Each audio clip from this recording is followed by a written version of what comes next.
সর্বম শিবময়ম শিবানন্তা শিবকৃপানন্তা।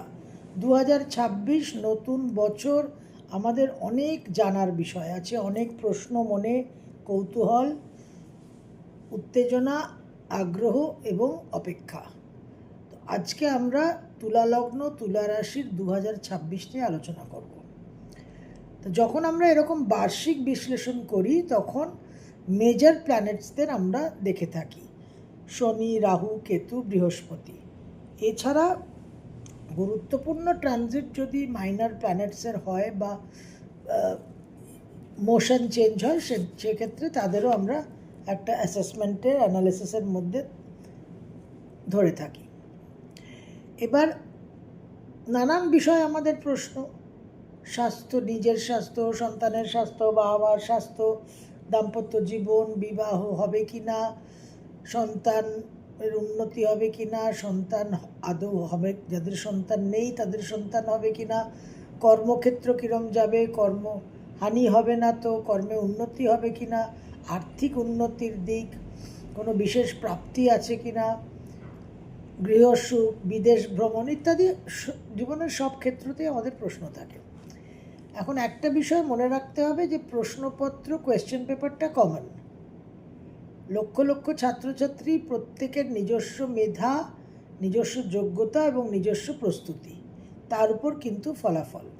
সুতরাং আমাদেরও যা নিজস্ব জন্মছক, সেখানে গ্রহ সন্নিবেশ, সেখানে সাপোর্টিভ, নন সাপোর্টিভ, দশা অন্তর্দশা, এই সব কিন্তু একটা ওভারঅল যে আমরা আলোচনা করি সেখানে নিজস্ব বিষয়গুলো একটা বিশেষ ভূমিকা পালন করে। তো এই জায়গাটা আমাদের অবশ্যই কিন্তু খেয়াল রাখতে হবে। 2026-এর যেটা ইউনিক ফ্যাক্টর সেটা হচ্ছে যে প্রচুর টার্বুলেন্স আছে, অনেক ভলেটাইল ট্রানজিটস আছে, কিন্তু একটা কাভারেজ বৃহস্পতি দিচ্ছে সারা বছর। 3টে রাশিকে সঞ্চার করবে, মিথুন, কর্কট আর সিংহ করে 10টা রাশিকে টাচ করবে, অ্যাসপেক্ট করবে। সেই জায়গায় বৃহস্পতি বিশেষ একটা সাপোর্টিভ জায়গায় থাকছে।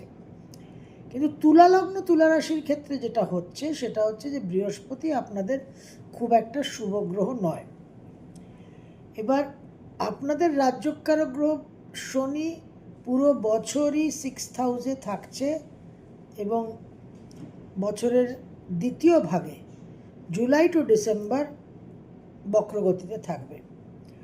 তো সেই কারণে একটা মন মানসিকতা, গৃহসুখ, সন্তান ইত্যাদি, বাবা মা, বাহন, সর্ব ব্যাপারেই একটা একটুখানি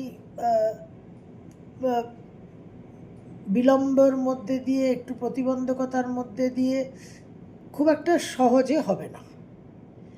আচ্ছা, তার সঙ্গে যেটা দেখা যাচ্ছে মেনলি যে বছরের প্রথমার্ধে আমরা একটা খুব ডিফিকাল্ট কিছু ট্রানজিট পাচ্ছি। একেবারে জানুয়ারি টু মে মঙ্গলের একটা বিশেষ উগ্র ভূমিকা থাকছে। মঙ্গল আপনাদের 4th house, 5th house, 6th হাউসকে traverse করবে। তো 4th হাউসে তুঙ্গস্থ মঙ্গল বিশেষভাবে কিন্তু দাম্পত্য জীবনে অশান্তি, প্রাইভেট লাইফে ডিফিকাল্টি, নানান রকম সমস্যা প্রদান করতে পারে।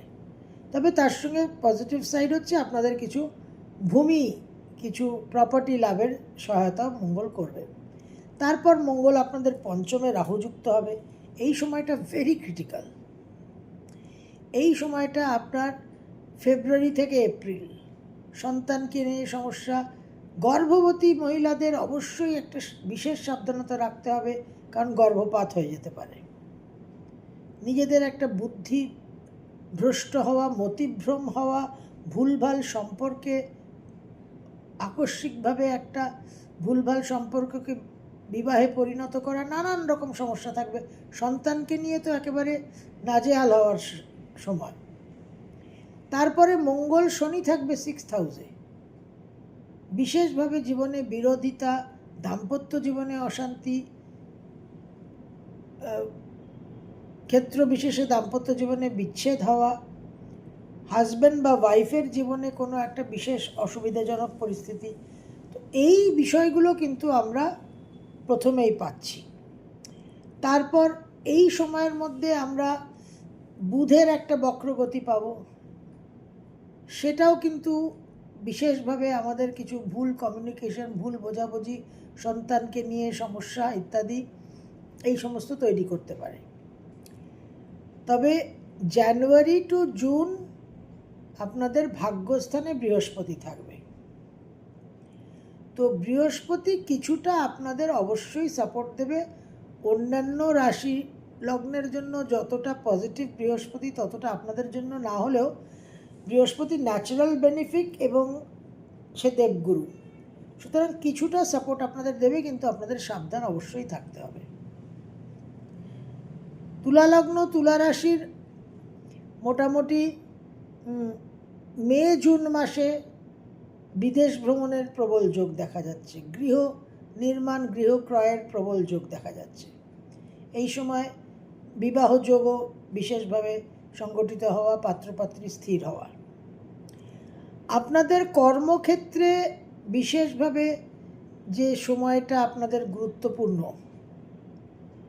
সেই সময়টা হলো মোটামুটি June to October. June to October কর্মক্ষেত্রে কিছু বিস্তার, এক্সপ্যানশন, গ্রোথ ইত্যাদি আপনারা আশা করতে পারেন। অক্টোবর টু ডিসেম্বর বছরের শেষ যে 3টে মাস, এই সময় কিন্তু বিশেষভাবে হেলথ সংক্রান্ত সমস্যা হতে পারে। কর্মক্ষেত্রে আকস্মিক কিছু ডিফিকাল্টি আসতে পারে। এই জায়গাটা আপনাদের একটু অবশ্যই খেয়াল রাখতে হবে। তুলা লগ্ন, তুলা রাশির এডুকেশনের ক্ষেত্রে উচ্চ বিদ্যার যোগ প্রবলভাবে বছরের প্রথম ভাগে দেখা যাচ্ছে। ছাত্রছাত্রীদের জেনারেল এডুকেশনের ক্ষেত্র মোটামুটি ঠিক থাকবে জুন টু অক্টোবর। একটু ওপর নিচ হবে, কারণ টার্বুলেন্স থাকছে গ্রহ সন্নিবেশে।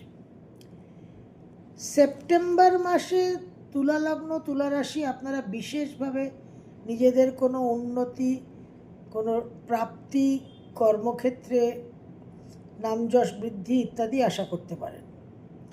কিন্তু সেপ্টেম্বরের পর অক্টোবর নভেম্বরে কিন্তু আপনাদের হেলথ নিয়ে সাবধান হওয়া, ওয়াইফকে নিয়ে কিছু কমপ্লিকেশন তৈরি হওয়া, আকস্মিক কিছু জীবনে ক্রাইসিস তৈরি হওয়া, নিজস্ব হেলথ, বিদেশের সঙ্গে একটা কোনো কমপ্লিকেশন হওয়া, প্রচুর অর্থ ব্যয় হওয়া, এই জায়গাগুলো কিন্তু আপনাদের অক্টোবর নভেম্বরে একটু সাবধান থাকতে হবে।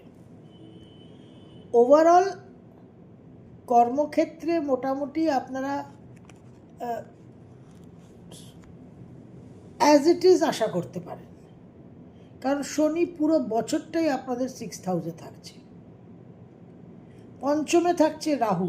সুতরাং সন্তানকে নিয়ে সবসময় একটা উৎকণ্ঠা, উদ্বেগ, এবং মোটামুটি ফেব্রুয়ারি টু এপ্রিল, ফেব্রুয়ারি মার্চ ধরে নিন, এই সময়টা কিন্তু যারা কনসিভ করেছেন তাদের ওই সময় মিসক্যারেজ হয়ে যাওয়ার সম্ভাবনা, বি ভেরি কেয়ারফুল। এবং ওই ফার্স্ট হাফে কিন্তু আমাদের জানুয়ারি টু জুন নানান রকম কনফ্লিক্ট, দ্বন্দ্ব, বিবাদের সম্ভাবনা, অবশ্যই সাবধান থাকতে হবে। অক্টোবর টু ডিসেম্বর তুলা লগ্ন, তুলা রাশি সন্তানের ক্ষেত্রে কিছুটা শুভ পাবেন, দাম্পত্য জীবনে কিছুটা ইমপ্রুভমেন্ট, ব্যবসায় ইমপ্রুভমেন্ট, বিবাহ স্থির হওয়া, নানান রকম যোগাযোগ, কানেকশন ইত্যাদি, অনেক তীর্থভ্রমণ, পিলগ্রিমেজ, স্পিরিচুয়াল অ্যাক্টিভিটি, এই সবগুলো কিন্তু আপনারা অক্টোবর টু ডিসেম্বর আশা করতে পারেন। ওভারঅল যেহেতু আপনাদের রাজ্যকারক গ্রহ ডিফিকাল্টিতে থাকছে, এবং second half July to December যেহেতু শনি গ্রহরাজ বক্রগতিতে থাকবে, সুতরাং হেলথ নিয়ে ওই সময় কিছু পায়ের প্রবলেম, কিছু বোনসের অস্থির প্রবলেম, আর্থারাইটিসের সমস্যা থাকতে পারে, কিছু অস্টিওপোরোসিসের সমস্যা হতে পারে, আর্থ্রাইটিসের সমস্যা, রিউমেটিজমের সমস্যা আসতে পারে। এই জায়গাগুলো আপনাদের কিন্তু সাবধান থাকতে হবে। কিন্তু বৃহস্পতির একটা কাভারেজ পাবেন, সেই কাভারেজটা আপনাদের কিছুটা অবশ্যই উদ্ধার করবে। অন্যান্য লগ্ন রাশির মতো অতটা না হলেও কিছুটা আপনারা প্রোটেকশন পাবেন। আরেকটা বিশেষ বিষয় হচ্ছে যে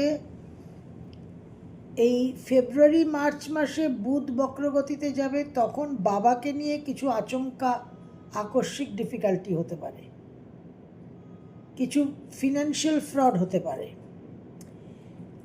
জুন জুলাই মাসে আপনাদের ক্যারিয়ার ডিসিশনস নিতে খুব সাবধান, যে দেশে থাকবো না বিদেশ যাব, বিদেশে আছি দেশে ফিরব, এই ধরনের ক্যারিয়ার ডিসিশনস, যে জব চেঞ্জ করব, একটা কোম্পানিতে বহুদিন আছি সেটা চেঞ্জ করব কিনা, এই রকম ক্যারিয়ার ডিসিশনস নিতে খুব বিচক্ষণতার সঙ্গে করতে হবে অ্যারাউন্ড জুন জুলাই। এবং অক্টোবর নভেম্বরে কিন্তু নিজেদের শরীর স্বাস্থ্য, বাবার শরীর স্বাস্থ্য এবং কিছু কমিউনিকেশন, কিছু বিজনেস ওরিয়েন্টেড ডিফিকাল্টিজ, এগুলো আপনারা এক্সপিরিয়েন্স করবেন। এই সময়টাও আপনাদের একটু সাবধান অবশ্যই থাকতে হবে। তো তুলা লগ্ন, তুলা রাশি, ওভারঅল সেরকম মোমেন্টাম কিছু পাওয়া যাচ্ছে না। যে স্ট্যাটাস কিও, যে সিচুয়েশন আছে সেটাকে আপনাদের মেনটেন করতে হবে, দ্যাট ইজ ভেরি ইম্পর্ট্যান্ট। গৃহ, ভূমি, এই জায়গায় কিছু প্রাপ্তিযোগ দেখা যাচ্ছে। আর্থিক উন্নতি কিছু বৃহস্পতি আপনাদের ওই জুন টু অক্টোবর দেবে, কিন্তু ওভারঅল একটু স্লো ডাল ইয়ার। এবং সন্তানকে নিয়ে এবং নিজেদের বুদ্ধি বিবেচনা, ডিসিশন মেকিং নিয়ে বিশেষভাবে কিন্তু সাবধান থাকবেন। একটা ওই হেলথ রিলেটেড ইস্যুস, শরীরের নিম্নাঙ্গ, রুমেটিজম, আর্থ্রাইটিস, অস্টিওপোরোসিস, নার্ভ রিলেটেড সমস্যা, ইউরিক অ্যাসিড, ডায়াবেটিস, সুগার, এইসব বিষয়গুলোতে যারা একটু ভুগছেন তারা সাবধানে থাকবেন। নতুন করে এই সমস্ত ব্যাধি কিন্তু মাথাচাড়া দিতে পারে। 2026 সংখ্যা 1, অধিপতি গ্রহ রবি। নতুন কিছু করার বছর, নিউ বিগিনিংস, নতুন অধ্যায়, সেই নিয়ে আমরা বিস্তারিত আলোচনা করেছি রিব্র্যান্ডিং শর্টস যে ভিডিওগুলো তাতে। তো তুলা 2026 রিব্র্যান্ডিং টিপস যে শর্টস ভিডিওটা আছে, ছোট ভিডিও, সেটা অবশ্যই দেখে নেবেন এবং অ্যাকর্ডিংলি আপনাদের রাশিলগ্ন অনুযায়ী জীবনের যে ক্ষেত্রকে নিয়ে একটু ভাবনা চিন্তা করতে হবে নতুনভাবে, সেটা নিয়ে নতুনভাবে ভাবনা চিন্তা করবেন। পূর্ণিমা আর একাদশী, এই দুটো তিথিকে অবশ্যই পালন করবেন। চেষ্টা করবেন পুরো বছর, না পারলে যতগুলো পারলেন ততগুলো। পূর্ণিমা আর একাদশী আপনাদের বিশেষভাবে কিছু সাস্টেনিং পাওয়ার দেবে। টার্বুলেন্স থাকবে এবং এই টার্বুলেন্সকে ব্যালেন্স করার একটা ভূমিকায় বৃহস্পতি থাকবে, কিন্তু নিজেদের অনেকটাই সজাগ সচেতনতার সঙ্গে চলতে হবে, যাতে পজিটিভ ইনফ্লুয়েন্স যেটা আছে সেটা আমরা পুরোপুরি পূর্ণ মাত্রায় যাতে প্রাপ্ত হতে পারি, আর নেগেটিভিটিটা যতটা সম্ভব এড়িয়ে চলা। সর্বম শুভময়ম শুভনন্তা শুভকৃপানন্তা।